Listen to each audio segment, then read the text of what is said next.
Hai, bersama saya Sabit Raira. Kali ini saya mau bahas sebuah buku non-fiksi yang ditulis oleh seorang cendekiawan muslim terkenal. Ditulis sekitar abad 14 gitu ya. Dan ini terkenal banget bukunya. Ya, itu bukunya adalah ini. Buku Mukadimah karya Ibnu Khaldun.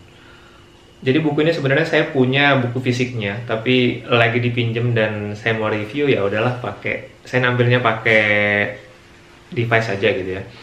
Nah, jadi kenapa sih saya baca buku ini? Jadi saya baca buku ini awalnya karena ini adalah buku favorit dari CIO Facebook, yaitu Mark Zuckerberg. Jadi saya agak bingung sih, kok bisa-bisanya gitu ya si Mark Zuckerberg yang non muslim suka dengan buku ini gitu. Karena saya mikir tadi ini buku emang buku kayak buku kitab-kitab Islam gitu ya, saya tadi mikirnya. Tapi kok bisa sih si Mark Zuckerberg suka? Jadi ketika saya lihat buku terfavoritnya itu adalah Mukadimah, saya langsung tertarik banget baca, mau cari tahu gitu kan, semenarik apa sih bukunya. Karena sampai CIO Facebook aja sampai favorit banget dengan buku ini gitu. Nah, bukunya terus terang tebelnya tebel banget, 1100 sampai 1100-an halaman gitu ya. Nah, bukunya sendiri itu bahas tentang segala hal tadi yang saya bilangin, tapi di sini dia memang nggak semuanya dibahas. Yang banyak dibahas itu salah satu adalah tentang politik. Jadi dia bahas awal-awal mula, dia jelaskan tentang suku, tentang asal-muasal kerajaan, tentang asal-muasal politik, dan itu terus terang benar-benar bisa bikin saya membuka mata saya gimana sih kondisi politik pada saat itu.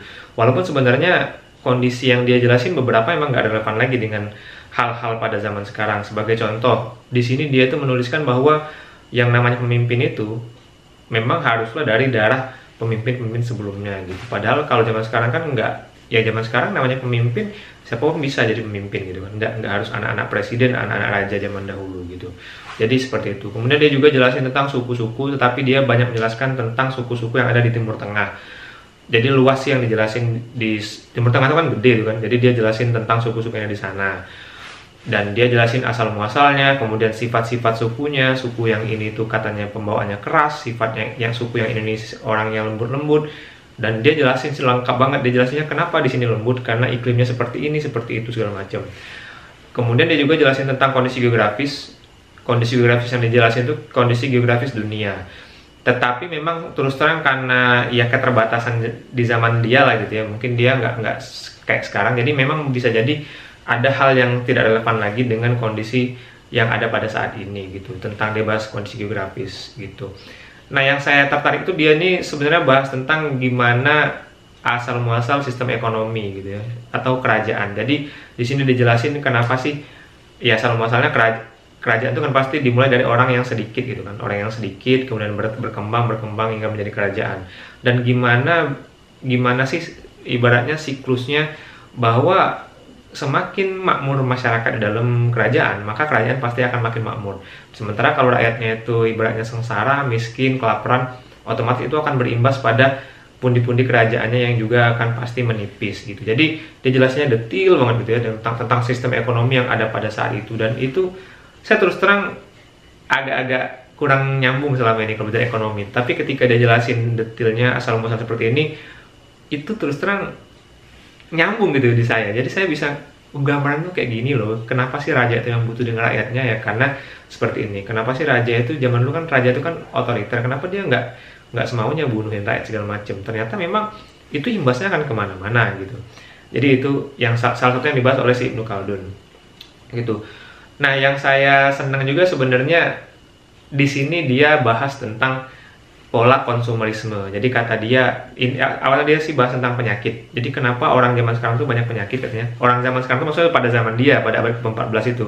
Jadi itu katanya salah satunya disebabkan oleh karena orang-orang pada zaman sekarang katanya terlalu banyak makan gitu. Jadi padahal kita yang di zaman sekarang pun sudah mulai mikirin ya, kita ini makanan kita tuh udah nggak sehat lagi gitu. Dan tapi di zaman Ibnu Khaldun pun di abad ke-14 dia sudah berpikiran seperti itu, bahwa orang-orang pada zaman sekarang tuh makannya itu udah nggak bagus lagi gitu, makannya terlalu berlebihan, sehingga dari makan yang berlebihan itu timbullah penyakit gitu kan. Jadi pola konsumerisme memang dari zaman dulu pun mereka udah tahu, oh itu bukanlah pola hidup yang baik gitu.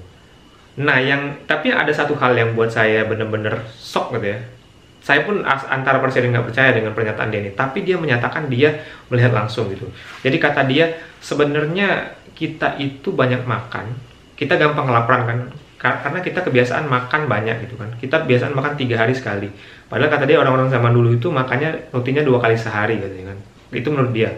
Bahkan kata dia, kalau kita biasa dengan kelaparan, kita bisa kok nggak makan berhari-hari. Ini kata dia. Jadi menurut Ibnu Khaldun, manusia itu sebenarnya bisa aja bertahan nggak makan misalnya 1 minggu atau 1 bulan, asalkan mereka mereka tuh memang udah biasa dengan pola itu. Jangan misalnya mereka nggak biasanya makan 3 kali sehari, kemudian nggak makan 1 minggu atau 1 bulan, itu pasti mereka bakalan ya kolaps gitu kan. Nah katanya, tapi kalau manusianya itu emang udah biasa, misalnya makan sehari sekali, lama-lama dia makan 2 hari sekali, kemudian rutin 3 kali cuman 1 kali makan, dan seterusnya, itu katanya bahkan manusia bisa bertahan 1 minggu ataupun 1 bulan.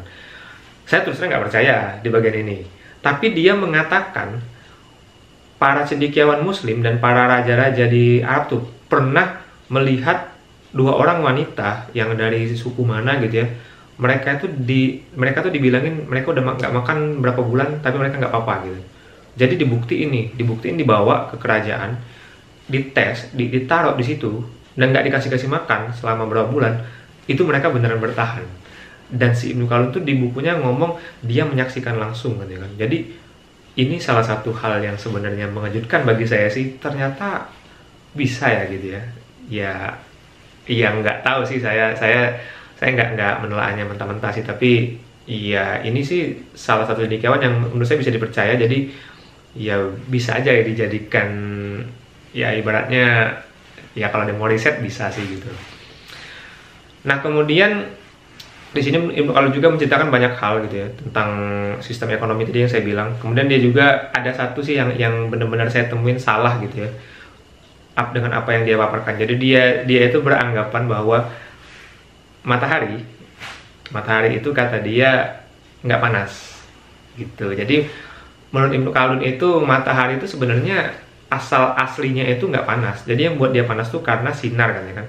Ya biasalah ya, kalau dari jauh sinar tuh nyampe ke sini, yang panas tuh karena sinarnya gitu. Tapi matahari itu sebenarnya nggak panas. Ya masuk akal juga sih, tapi ternyata salah gitu ya. Ya wajar lah dia memiliki hipotesis dengan kondisi teknologi di masa dia waktu dulu gitu. Nah jadi itu sih banyak yang dibahas dari si Ibnu Khaldun ini. Jadi dia bahas terkait hal-hal seperti itu. Saya terus terang aja, menurut saya sendiri memang benar-benar salah satu cendekiawan yang ibaratnya semuanya dipelajari gitu ya, walaupun dengan segala keterbatasannya. Namun dia punya teori-teori dan dia belajar dari guru-guru,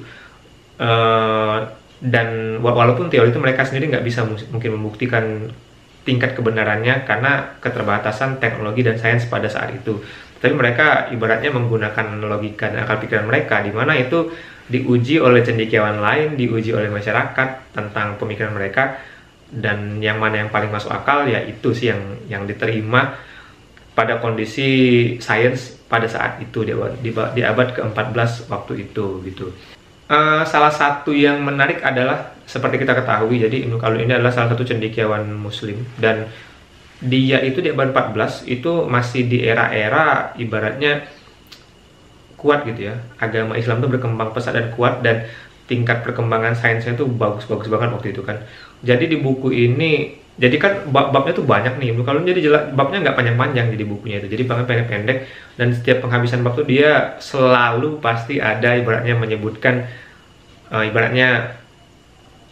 Tuhan Maha Mengetahui dengan segala ininya. Tuhan Maha Tahu dan ini, Tuhan Maha Benar dan ini. Jadi dia selalu menyelipkan di setiap akhir bab itu menyelipkan kata-kata ya ibaratnya memuji kepada Tuhannya, itu Tuhan dia sebagai umat muslim gitu.